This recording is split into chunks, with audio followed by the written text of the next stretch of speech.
আসসালামু আলাইকুম প্রিয় দর্শক, অন্নমঞ্চের আলোচনায় আপনাদের সকলকে নমস্কার। আমি তরুণ ঘোষ। সম্পদ বেশ কিছুদিন আগে আমাদের বিদেশ মন্ত্রক থেকে ওই চিন্ময় প্রভু, সাধু চিন্ময় প্রভু, তার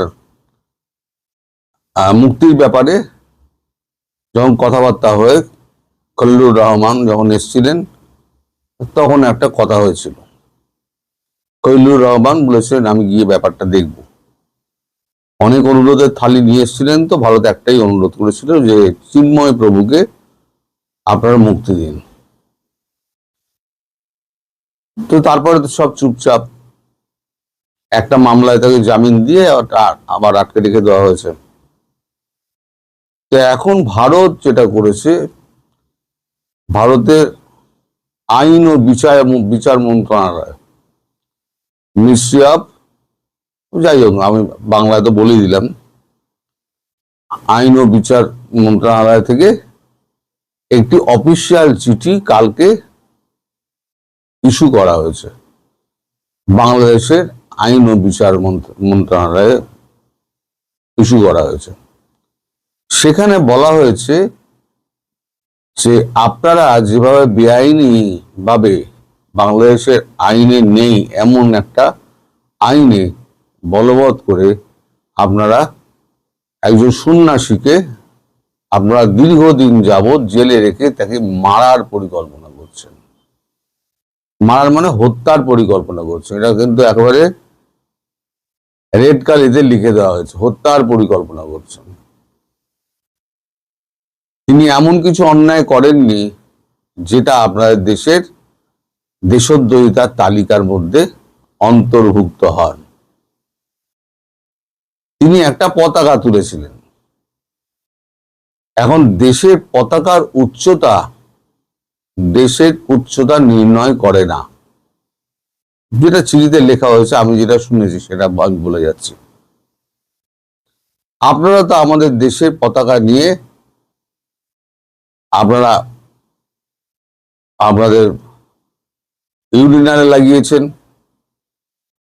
ইউনিভার্সিটির রাস্তায় পতাকা এঁকে সেখানে লাথি মেরেছেন, পতাকা পুড়িয়েছেন এবং নরেন্দ্র মোদীর মূর্তিকে জুতো পেটা করেছেন, তার যে কুশপুত্তলিকার জুতো পেটা করেছেন, আগুন দিয়েছেন, গলায় জুতোর মালা পরিয়েছেন, যা যা করেছেন আমরা যদি এখন লিস্ট করি তাহলে এই চিঠি অনেক বড় হয়ে যাবে।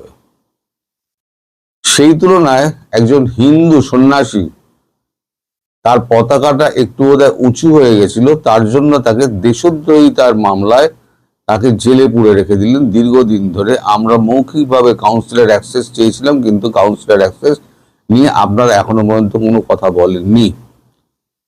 যখন আপনারা এই সমস্ত কাণ্ড করে যাচ্ছেন, তখন আপনারা কি করে সাম্যতা এবং মানে ভালো সম্পর্কের আপনারা আশা করেন ভারতের কাছে? এখন যখন আমাদের ওখানে যখন হিন্দুদের প্রচন্ড রকম মারধর করা হচ্ছিল, সেই সময় ভারত থেকে বাংলাদেশের হিন্দুদের অত্যাচার বন্ধ করার জন্য বহুবার বলা হয়েছে, কিন্তু সেই অত্যাচার কিন্তু ইউনূসের আমলেও কমেনি এবং বিএনপির সরকারের আমলেও কিন্তু একই রকম ঠাড়ে ঠোরে কিন্তু একই রকম। তারা ব্যবসা পত্র করতে পারছে না, অনেকে করে খেতে পারছে না, মালাউন বলে গালাগালি করা হয়। তা সম্প্রতি একটি খবর বেরিয়েছে আমার চোখে পড়েছে, সেই খবরটা আমি আপনার একটুখানি 4 লাইন পড়ে শোনাই।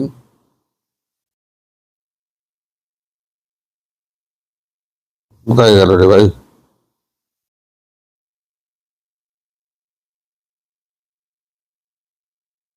যাই, খলিলুর রহমানকে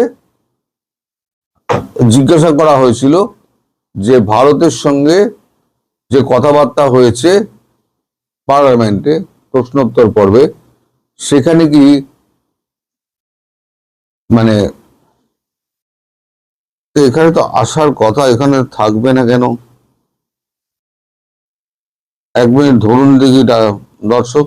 ও আচ্ছা, ভারত বাংলাদেশ ভিসা, ভারতকে ভিসা পরিষেবা পুনর্বহাল করতে হবে মোদী সরকারের কাছে বাংলাদেশের আবেদন, দ্বিপাক্ষিক সম্পর্ক কি উন্নত হবে?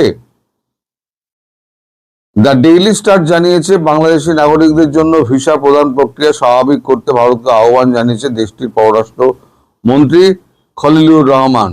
জাতীয় সংসদে শেখ মুজিবুর রহমান ইকবালের এক প্রশ্নের জবাবে তিনি বলেন, আশা করি এ ব্যাপারে শীঘ্রই ইতিবাচক পরিবর্তন দেখা যাবে। দিনের কার্যক্রমের শুরুতে স্পিকার হাফিজ উদ্দিন আহমেদ প্রশ্নোত্তর পর্ব পেশ করেন।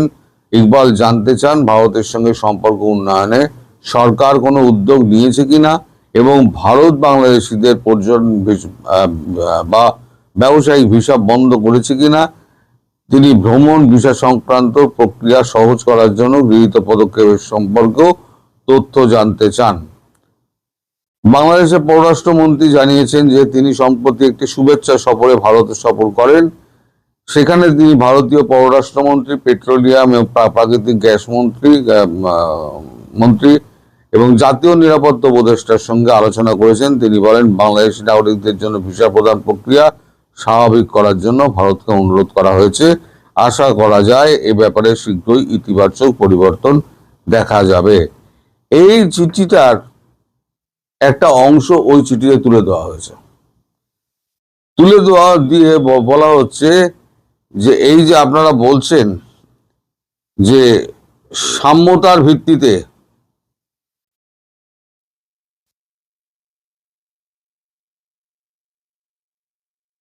অভিন্ন মূল্যবোধ, ঐতিহাসিক সম্পর্ক এবং শক্তিশালী জনগণের মধ্যে সম্পর্কের সূচনা করা, এই যে যে লাইনটা আপনারা বলছেন সেই লাইনটা তুলে দেওয়া হয়েছে। তুলে দিয়ে বলা হচ্ছে যে আপনারা একের পর এক হিন্দু নির্যাতন এবং ভারত বিরোধী কথাবার্তা, ভারতকে অপমান, ভারতের জাতীয় পতাকার অপমান, আমাদের দেশ এটা সহ্য করবে না, আমাদের নাগরিকরা সহ্য করবে না। ফলে সম্পর্কের যদি সত্যি উন্নয়ন করতে হয় তাহলে হয় চিন্ময় প্রভুকে মুক্তি দিয়ে একটা দৃষ্টান্ত স্থাপন করুন, অথবা কাউন্সিলর অ্যাক্সেস দিন। আপনারা নিজেরাই উকিল হচ্ছেন, নিজেরাই জাজ হচ্ছেন।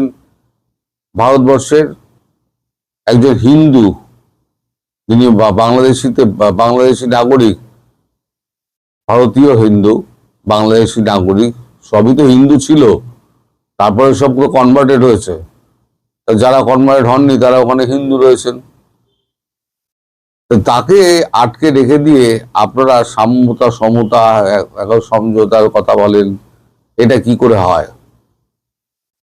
কাউন্সিলর অ্যাক্সেস যদি না দেন অথবা মুক্তি দিয়ে যদি না দেন তাহলে ভারতবর্ষ কোনো সমঝোতার পথে যাবে না। আর ভিসা আপনাদের কিসের দরকার এত? সারা দিন যে এই যে ভারত বিরোধী কথাবার্তা বলেন, ভারতের সঙ্গে সুসম্পর্কের কথা বলে আবার ভিসার অ্যাপ্লাই করেন কেন? ভারত তো আপনাদের চায় না। এই যে যারা দেশদ্রোহী আছে, ভারত বিরোধী আছে, তাই তো ভারত চায় না। আপনারা ভিসার জন্য এত লাফালাফি করেন কেন? ভিসা পেলে মানে হাতে একটা স্বর্গ পেয়ে গেলেন, অথচ ভারতবর্ষ থেকে ফিরে গিয়ে চিকিৎসা নিয়ে ঘোরাঘুরি করে কেনাকাটা করে আপনারা তারপরে গিয়ে ভারতবর্ষকে আবার গালি দেবেন। ভারতবর্ষ থেকে চাল নেবেন, ডাল নেবেন, তেল নেবেন, নুন নেবেন, সব নেবেন, কাঁচা লঙ্কা নেবেন, সবজি নেবেন, সব নেবেন, নিয়ে আবার ভারতবর্ষকে আবার গালি করবেন। আপনারা হয়ে গেছেন একটা মানে অকৃতজ্ঞ জাতি। সমগ্র জাতি নয়, ওই কিছু অংশ তারা হচ্ছে অকৃতজ্ঞ। বাংলাদেশের 90% মানুষ কিন্তু ভারতবর্ষের পক্ষে আছে বলে ভারতবর্ষ এখনো পর্যন্ত বাংলাদেশের সঙ্গে সম্পর্ক টিকিয়ে রেখেছে। আর আপনারা যে ভাবছেন না গঙ্গা চুক্তি হয়ে যাবে, তিস্তা জলবন্টন চুক্তি হয়ে যাবে, একটাও হবে না। একটাও হবে না। পাকিস্তান এখন সুখা মরশুমের জন্য পাকিস্তান কি করেছে, এই যে WTO বন্ধ করে দিয়েছে, এটা আপনার ওদের ওদের যে জল বন্ধ করে দিয়েছে, তার জন্য ওরা UNGA তে গেছে। UNGA তে গিয়ে ঘোড়ার ডিম কি হবে? UNGA কে ভারত বগল দাবা করে ফেলে রেখে দিয়েছে। United nation security council, United nation security কাউন্সিলে গেছে। তা ভারতবর্ষ বলেই দিয়েছে, এবারে যদি আমাকে বলা হয় যে ইউনাইটেড নেশন সিকিউরিটি কাউন্সিলে আমার সদস্য পদ দেওয়া হচ্ছে, আমি নেব না। কারণ ওরা কোনো অর্থ নেই, অর্থহীন। ওটা আমেরিকার কথায় উঠে বসে, যেটা শেখ হাসিনা বলেছিলেন। ওই মহিলা কিন্তু অনেক দূরদর্শী। তিনি যা চিনেছেন এই পৃথিবীকে, এই আমেরিকাকে, আপনাদের মধ্যে এরকম বাংলাদেশি একজনও জন্মায়নি। আজ শেখ হাসিনা যদি এই দেশে থাকতেন, তাহলে দেশটার অনেক উন্নতি হয়েছে। কত দূরদর্শী ছিলেন। ওই পরমাণু চুল্লি তখন উনি করেছিলেন, তখন আপনারা কত বিরোধিতা করেছিলেন পরিবেশ নষ্ট হয়ে যাবে বলে। আপনারাই তো বিরোধিতা করেছেন। আজকে ধেই ধেই ধেই ধেই ধেই ধেই ধেই ধেই করে নাচছেন কিনা আমাদের পরমাণু চুল্লিতে একেবারে নিউক্লিয়ার হয়ে গেছে, এবার আমরা বিদ্যুৎ পাবো 60 বছরের জন্য, আমরা নিশ্চিন্ত। এটা ভেবেছিলেন উনি কত আগে। ওই জন্য আমি বলি যে ওনার মতো দূরদৃষ্টি সম্পন্ন মহিলা আপনাদের দেশে আর জন্মায়নি, জন্মাবেও না। আগে চিন্ময় প্রভুর মুক্তির ব্যবস্থা করুন, কাউন্সিলর অ্যাক্সেস দিন, আর ভিসা এখন হবে না। আমি পরিষ্কার জানিয়েছি, ভিসা এখন হবে না। ওসব চৌপাট গল্প শুনে রাখুন, দেখছি দেখবো এই সমস্ত হবে। ভিসা পাওয়া যাবে না। ভিসা এখন ভারত দেবে না, কারণ ভারত আপনাদের বিশ্বাস করে না। বহু আগে বলেছি আমি। প্রণয় বর্মা যখন বললেন যে খুব শিগগির ট্রাভেল ভিসা দেওয়া হবে, আমি তখন আপত্তি করছিলাম, বলেছিলাম যে দেওয়া হবে না, উনি বাজে কথা বলছেন। আজ পর্যন্ত দিয়েছেন। উল্টে উনি ট্রান্সফার হয়ে গেলেন বেলজিয়াম না কোথায়, রাষ্ট্রদূত করে তাকে পাঠিয়ে দেওয়া হলো। সেখানে আমাদের দীনেশ ত্রিবেদী রাজনৈতিক নেতা, তিনি যাচ্ছেন রাষ্ট্রদূত হয়ে। আপনাদের আর কেউ বিশ্বাস করে না, অন্তত ভারতবাসী তো বিশ্বাস করেই না। আপনারা যারা দেশদ্রোহী আছেন তাদেরকে বিশ্বাস করে না।